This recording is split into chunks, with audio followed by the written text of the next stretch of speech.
ये कहानी एक राजा की है, एक चौथी पास राजा की कहानी है, एक अहंकारी राजा की कहानी है, एक भ्रष्टाचारी राजा की कहानी है। आप लोगों ने राजा और रानी की कई कहानियां सुनी होंगी।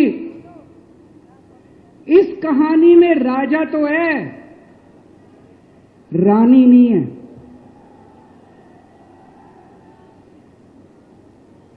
तो एक महान देश था, कई हजार साल पुराना देश। उस देश के एक गांव में एक बच्चा पैदा हुआ, बहुत गरीब घर में एक बच्चा पैदा हुआ। तो जैसे गांव के अंदर बच्चा पैदा होने पे ज्योतिषी आते हैं, ज्योतिषी आके बच्चे का भविष्य बताते हैं, ऐसे ही गांव का ज्योतिषी आया, उसने बच्चे की कुंडली देखी और बच्चे की मां को बोला कि माई, तेरा बेटा बड़ा होके बहुत बड़ा सम्राट बनेगा। माई को समझ नहीं आया, मैं इतनी गरीब, मेरा परिवार इतना गरीब, मेरा बेटा सम्राट कैसे बनेगा। खैर, बच्चा धीरे धीरे बड़ा होने लगा। गांव के सरकारी स्कूल में उसका एडमिशन करा दिया। उसका पढ़ने लिखने में मन नहीं लगता था। पढ़ते पढ़ते, क्लास करते करते चौथी में आके उसने नाम कटवा लिया। उसका पढ़ाई लिखाई में मन नहीं लगता था। बगल में, गांव के बगल में एक रेलवे स्टेशन था। घर में बहुत गरीबी थी। वो बच्चा वहां स्टेशन पे जाके चाय बेचने लगा।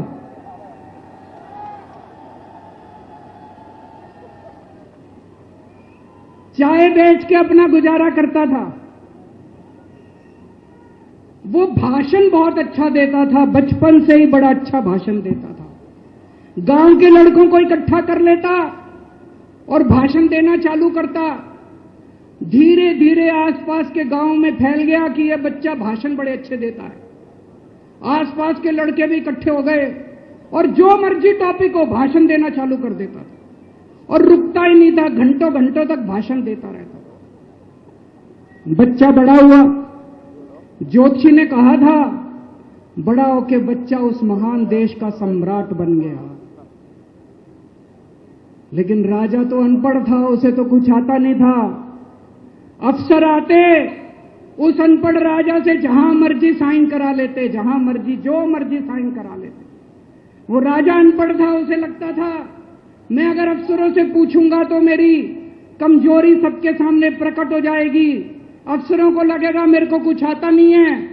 अफसर जो मर्जी लेके आते थे वहां साइन कर देता था। वो धीरे धीरे पूरे देश के अंदर फैल गया कि राजा अनपढ़ है, राजा अनपढ़ है। राजा को बड़ा बुरा लगने लगा। तो राजा ने कहीं से एक फर्जी डिग्री का जुगाड़ कर लिया। एक फर्जी डिग्री का जुगाड़ कर लिया, एमए की डिग्री का। और राजा बोला मैं एमए हूं। पर सच्चाई तो पूरे देश को पता थी, राजा तो अनपढ़ था। धीरे धीरे राजा अहंकारी भी होता गया। अहंकारी राजा और ऊपर से अनपढ़। जो मर्जी उस राजा के पास जाता और राजा से कुछ भी पास करा के ले आता। एक बार कुछ लोग गए, राजा को बोले जी नोटबंदी कर दो। नोटबंदी करने से भ्रष्टाचार खत्म हो जाएगा, आतंकवाद खत्म हो जाएगा। राजा को कुछ समझ नहीं आया। राजा की खूब चमची मारी उन्होंने। राजा ने एक दिन शाम को टीवी पे आके 8 बजे नोटबंदी कर दी। पूरे देश का बेड़ा गर्क हो गया दोस्तों। लंबी लंबी बैंकों के सामने लाइनें लग गई, कई लोग मर गए, दुकानें बंद हो गई, रोजगार बंद हो गए, बड़ी बड़ी इंडस्ट्री बंद हो गई। पूरे देश का बेड़ा गर्क हो गया। फिर एक दिन कोई आके बोला जी 2000 का नोट ले आओ। राजा 2000 का नोट ले आया। 4 साल बाद कुछ लोग आके बोले जी 2000 का नोट बंद कर दो। राजा ने 2000 का नोट बंद कर दिया। राजा को अकल तो थी नहीं, बेवकूफ था, अनपढ़ था। कभी 2000 का नोट चालू करता था, कभी 2000 का नोट बंद करता था। एक बार कुछ लोग आके बोले जी ये किसानों के कानून बना दो, इस कानून से किसानों का भला होगा। राजा ने कानून बना दिए, पूरे देश के किसान सड़कों पे उतर आए। 750 किसान मर गए आंदोलन में, और 1 साल के बाद राजा को वो तीनों कानून वापस लेने पड़े। एक बार उस देश के अंदर बहुत बड़ी महामारी फैल गई, चारों तरफ महामारी फैल गई, लोग मरने लगे। किसने आके बोला जी थाली बजवाओ तो देश ठीक हो जाएगा। तो राजा ने पूरे देश में थाली और चम्मच बजवा दिए। महामारी तो नहीं बची, महामारी तो फैली रही।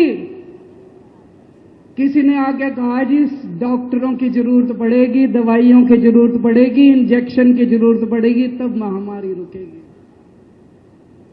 राजा अपने दोस्तों का बड़ा ख्याल रखता था। उसके दोस्त थे। एक दोस्त ने 10,000 करोड़।